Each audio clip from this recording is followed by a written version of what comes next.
Sanita Zakira.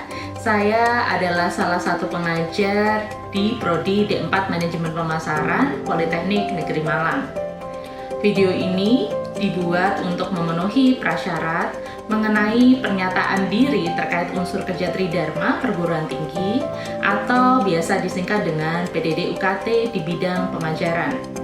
Sebelum membahas tentang teknik pengajaran yang saya gunakan, yaitu dengan pendekatan DIA, saya akan menjelaskan terlebih dahulu deskripsi mengenai mata kuliah yang saya ajarkan.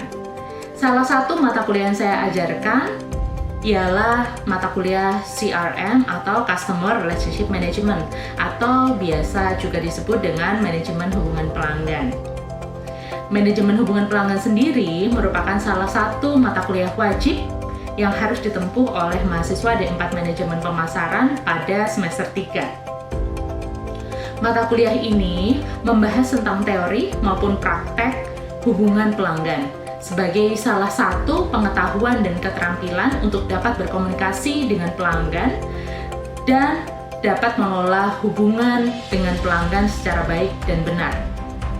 CRM merupakan salah satu strategi yang dapat digunakan untuk mengembangkan bisnis melalui proses olah data pelanggan. Metode pembelajaran mata kuliah ini menggunakan metode Project Based Learning atau biasa disingkat dengan PBL, di mana mahasiswa wajib untuk memahami teori yang diajarkan berdasarkan RPS dan modul yang sudah diberikan, lalu mahasiswa nantinya juga wajib untuk mengerjakan sebuah proyek dengan terjun langsung ke masyarakat untuk membantu UMKM dalam menganalisa strategi yang tepat untuk pengerjaan CRM yang sudah dijelaskan alurnya dan langkahnya pada modul yang telah diberikan kepada mahasiswa. Capaian pembelajaran pada mata kuliah ini ada 3. Yang pertama, mahasiswa nantinya akan mampu memahami juga konsep mengenai manajemen hubungan pelanggan. Lalu, mahasiswa nantinya juga akan mampu menjelaskan tentang alur atau strategi yang tepat bagi manajemen hubungan pelanggan. Dan yang ketiga, mahasiswa juga mampu memecahkan masalah-masalah tentang manajemen hubungan pelanggan. Itu adalah deskripsi singkat mengenai mata kuliah CRM. Selanjutnya, saya akan menjelaskan mengenai pendekatan DIA yang saya gunakan dalam pengajaran.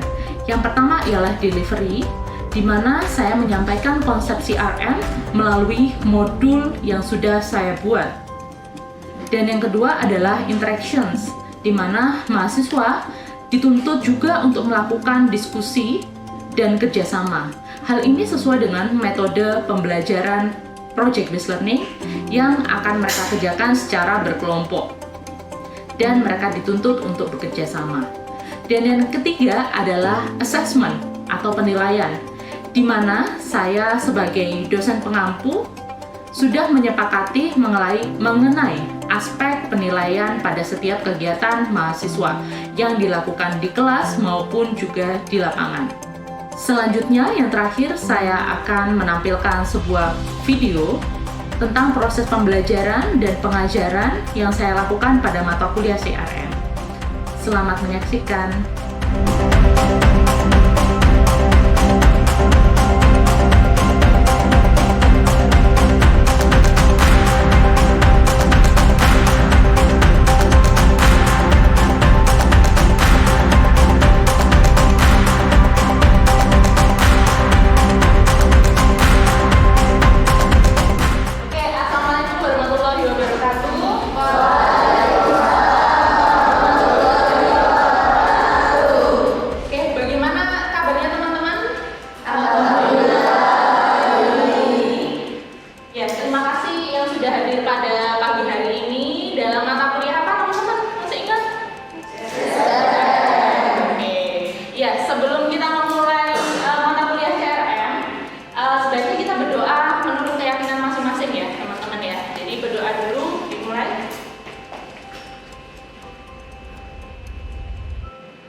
Ya, untuk materi hari ini gitu ya, kita akan mendiskusikan tentang satu bahasan gitu ya mengenai database pelanggan gitu.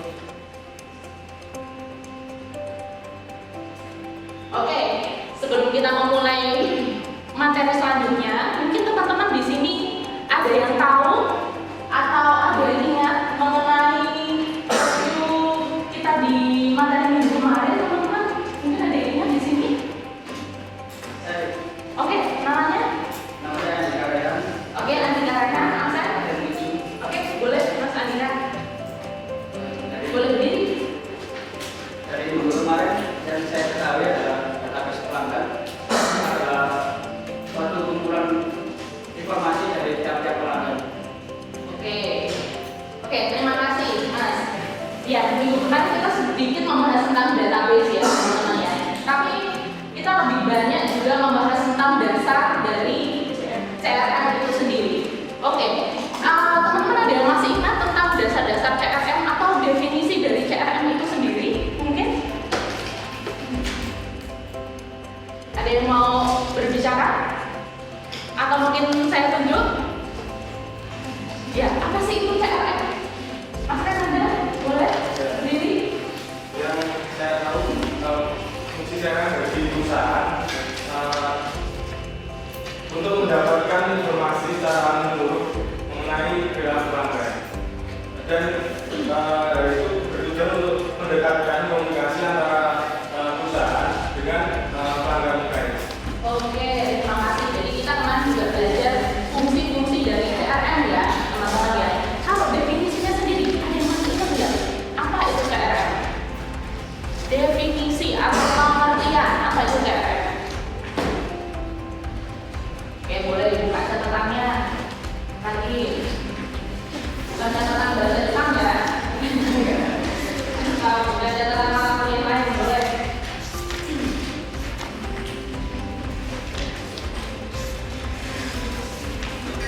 Ya, boleh berdiri.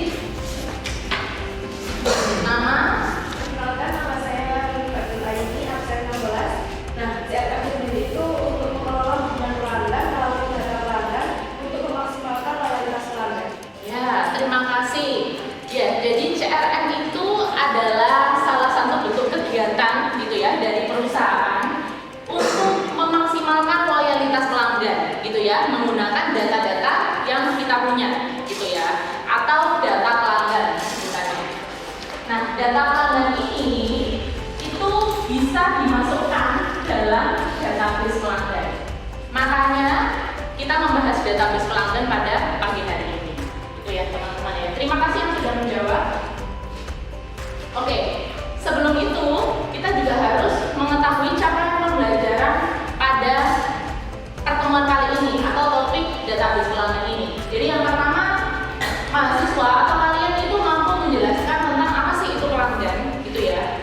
Lalu bagaimana jenis-jenis dari pelanggan, mampu menjelaskan definisi database pelanggan, lalu mengidentifikasi jenis database pelanggan, lalu juga mampu menjelaskan cara mendapatkan database pelanggan, dan yang terakhir kalian mampu membuat database pelanggan secara mandiri. Jika ada pertanyaan boleh langsung angkat tangan ya teman-teman ya. Oke, kita harus tahu dulu siapa itu pelanggan gitu ya, dan apakah pelanggan dan konsumen itu sama atau berbeda. Mungkin teman-teman di sini ada yang mau membantu saya untuk menjelaskan atau sepengetahuannya saja tentang apa sih itu pelanggan gitu ya. Boleh angkat tangan mungkin? Ya. Perkenalkan, nama saya Karina Kuzaima, absen 18. Untuk pelanggan itu sendiri adalah mereka yang melakukan pembelian secara beruntun dan terus-menerus. Sedangkan konsumen itu hanya pengguna suatu produk atau jasa, tapi bisa membeli atau tidak membeli produk tersebut. Ya, bagus sekali. Ya, terima kasih ya, Mbak ya. Oke, pelanggan itu berbeda dengan konsumen ya, teman-teman ya. Kalau pelanggan itu bahasa Inggrisnya adalah customer. Kalau konsumen bahasa Inggrisnya adalah Customer. ya, consumer gitu ya, atau konsumen bahasa Indonesianya gitu ya.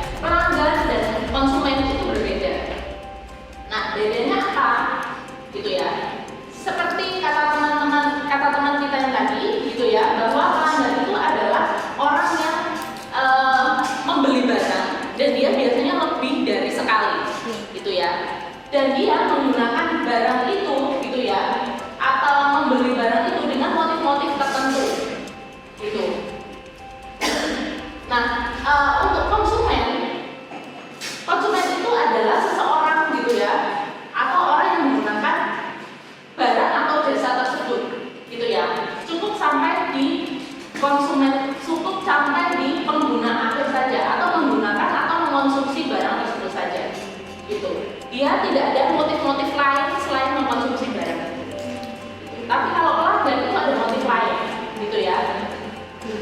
Misalkan seperti mau dijual lagi gitu ya, atau mungkin apalagi teman-teman kalau pelanggan itu kira-kira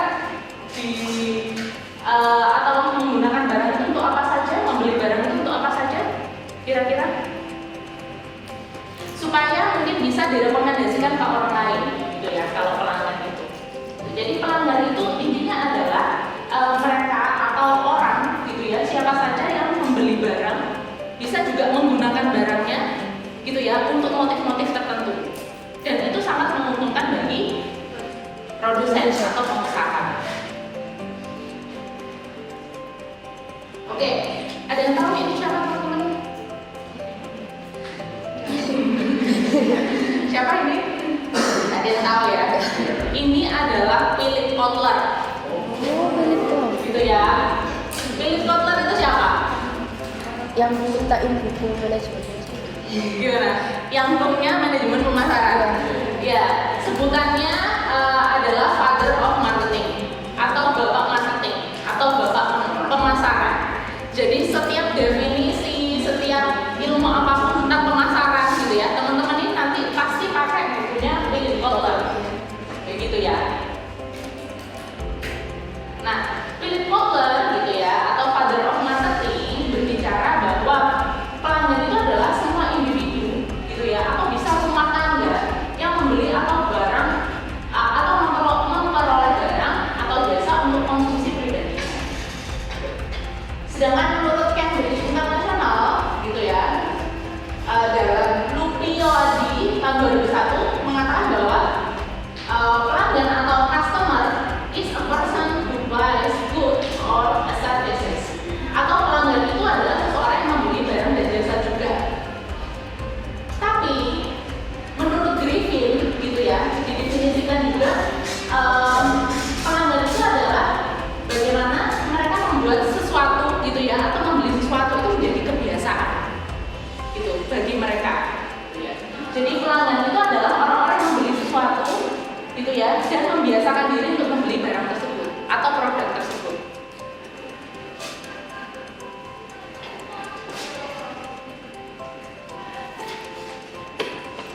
Nah, ini adalah jenis-jenis dari pelanggan gitu ya. Yang pertama adalah pelanggan internal, yaitu adalah orang-orang yang menggunakan atau pengguna dari produk tersebut yang berada dalam lingkungan perusahaan dan memiliki pengaruh terhadap maju mundurnya perusahaan. Oke, yang kedua adalah pelanggan perantara atau intermediate customer gitu ya. Ya, ini siapa saja gitu ya, atau setiap orang gitu ya yang berperan sebagai perantara produk gitu ya, bukan berarti pemakai gitu ya. Seperti contohnya apa teman-teman yang ada di tulisan atas? Contohnya ada ya distributor, terus siapa? Agen, terus toko-toko gitu ya, yang menjadi intinya adalah perantara gitu ya dari produk tersebut. Dan yang ketiga, yang terakhir adalah pelanggan eksternal, yaitu setiap orang atau kelompok orang atau pengguna produk yang dihasilkan oleh perusahaan bisnis gitu ya. Atau biasanya pelanggan eksternal ini sebutannya adalah konsumen gitu ya. Jadi boleh dicatat ya teman-teman ya, sambil dicatat.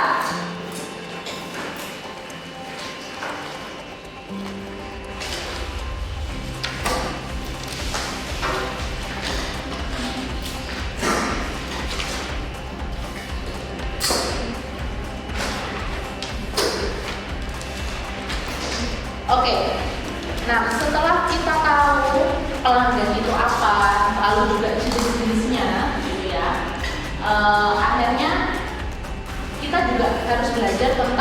database pelanggan.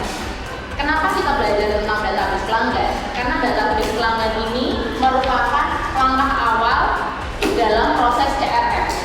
Ya, pembuatan database ini merupakan langkah awal yang harus dilakukan oleh perusahaan, gitu ya, atau pengusaha dalam kegiatan CRM.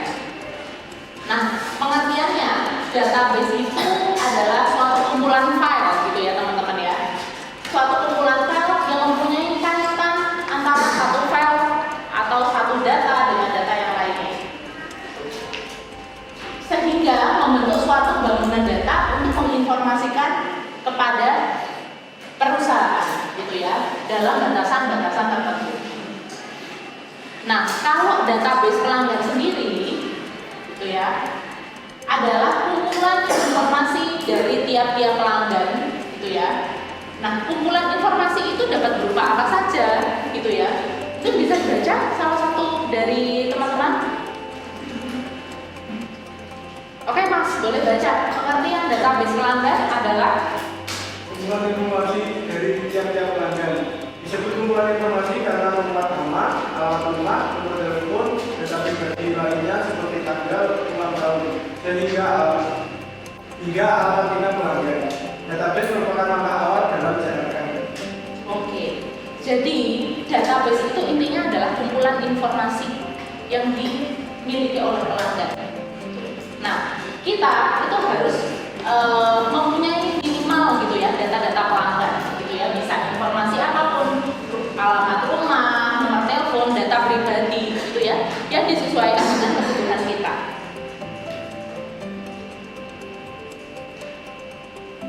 Oke. Nah, apa saja sih manfaat dari database pelanggan ini, gitu ya? Yang pertama, dengan database pelanggan kita bisa mengetahui potensi dari pasar, gitu ya. Dengan database yang akurat dan lengkap akan membantu perusahaan dalam melakukan penentuan potensi pasar sesuai dengan kelompok umur atau areanya, gitu ya, atau segmennya, sehingga pengusaha dapat membuat analisa produk yang tepat untuk calon pembeli yang pas. Dan yang kedua, sebagai petunjuk arah penjualan produk. Jadi dari hasil penjualan, pengusaha juga bisa memasukkan data tersebut ke dalam customer database yang nanti bisa dimanfaatkan untuk pengembangan strategi pemasaran. Jadi database pelanggan ini bisa menjadi dasar pengusaha, gitu ya, atau bisa menjadi dasar pembisnis, gitu ya, atau dasar seseorang, gitu ya, untuk menentukan arah penjualannya itu mau kemana, atau bisa menentukan juga segmentasi pasarnya itu mau kemana, gitu. Misalkan di dalam database pelanggan itu ada data-data pribadi dari pelanggan, gitu ya. Misalkan sebagian besar pelanggannya itu adalah kelompok umur 17 sampai 20, gitu ya. Berarti segmentasi pasarnya, gitu ya, atau pelanggannya itu bisa fokus di umur-umur tersebut. Jadi bisa berdasarkan umurnya, bisa berdasarkan alamatnya, areanya, dan sebagainya sesuai dengan database yang kita punya. Dan yang ketiga, dengan adanya database kita dapat dengan mudah menganalisis pelanggan kita, gitu ya. Ya, ini sama dengan yang tadi ya, segmentasi pasar, gitu ya. Atau kita bisa menyebutnya dengan portofolio, gitu ya. Jadi pelanggan itu akan dikelompok-kelompokkan, gitu ya, sesuai dengan segmennya masing-masing. Sehingga kita nanti dapat menentukan pasar mana yang tepat untuk kita, atau konsumen mana, atau pelanggan mana yang tepat untuk kita. Dan yang keempat, yaitu mempermudah omni channel. Ada yang pernah dengar kira-kira omni channel? Omni channel belum pernah ya? Ya, jadi ini adalah hal baru, gitu ya. Sebenarnya sih juga bukan hal baru sih. Kita juga tanpa terasa sebenarnya pakai, gitu ya, atau merasakan omni channel, gitu ya. Jadi omni channel ini adalah bagaimana sebuah sistem itu bisa mengintegrasikan channel dalam satu platform. Misalkan saja, ini sebagai contoh, saat kita buka Instagram, banyak bisnis-bisnis dalam Instagram itu dia langsung men-channelkan atau mengintegrasikan dengan sosmed-sosmed yang lain. Benar nggak? Misalkan nih, kalau ada satu bisnis di Instagram gitu ya, dia ada link gitu ya di bawahnya ya. Nah, itu nge-link sama medsos apa kira-kira biasanya? Atau nge-link dengan webcommerce apa? Shopee gitu ya. Terus TikTok gitu ya, sosmed juga gitu ya, dan sebagainya. Nah, itu namanya omnichannel. Jadi semua terintegrasi dalam satu sistem. Gitu. Nah, kalian pasti merasakan itu ya. Kalau sekarang buka Instagram atau buka TikTok juga gitu ya, itu biasanya ada link gitu ya, ada bit.ly atau ada link. Nah, itu masuk dalam omnichannel. Kalau dulu itu sebutannya adalah multi channel. Artinya setiap sosial media gitu ya, setiap platform itu tidak terintegrasi. Gitu, jadi harus buka sendiri-sendiri. Gitu ya. Kalau dulu mungkin beberapa tahun yang lalu di Instagram gitu ya, Instagram khusus bisnis itu tidak bisa terintegrasi dengan TikTok atau WhatsApp atau Shopee gitu ya. Tapi kalau sekarang itu bisa langsung terintegrasi. Nah, itu namanya omnichannel. Gitu. Ya, jadi teman-teman kalau ditanya omnichannel sudah paham ya? Oke. Ya, jadi secara umum sebenarnya omnichannel ini adalah strategi yang banyak digunakan dalam perusahaan yang memiliki banyak saluran, gitu ya. UMKM pun sebenarnya sudah juga menggunakan ini, gitu ya teman-teman ya. Dia punya banyak sosial media, gitu ya, penjualannya juga offline maupun online, gitu. Jadi harus terintegrasi. Oke, mungkin kita bisa lihat video tentang omnichannel gitu ya.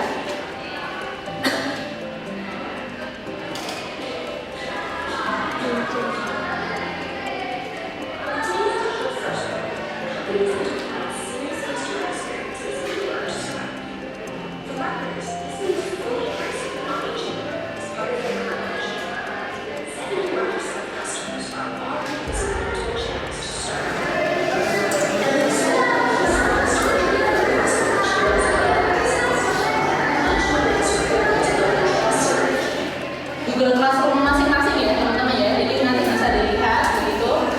Kita kembali lagi ke slideshow-nya. Lalu juga bisa dengan menggunakan spreadsheet atau Excel atau Access gitu ya, Access gitu ya. Nah, ini lebih canggih lagi gitu ya, jadi sudah menggunakan software atau menggunakan bantuan dari Microsoft gitu ya. Adalah menggunakan software gitu ya. Jadi ada banyak sekali software CRM yang bisa digunakan untuk membuat database pelanggan. Nah, software CRM ini itu disesuaikan dengan kebutuhan dari perusahaan dan juga disesuaikan dengan budget. Karena software CRM ini biasanya dia itu berbayar gitu ya. Penggunaan atau kalau Salesforce itu sudah diunduh gitu ya, akan muncul seperti ini. Saat misalkan pelanggannya atas nama Jerry Baker, nanti sudah langsung muncul semua sosial medianya yang terhubung dengan dia. Apa aktivitasnya yang terhubung dengan produk kita atau perusahaan kita, itu sudah langsung keluar semua teman-teman. Dan Salesforce ini dia terintegrasi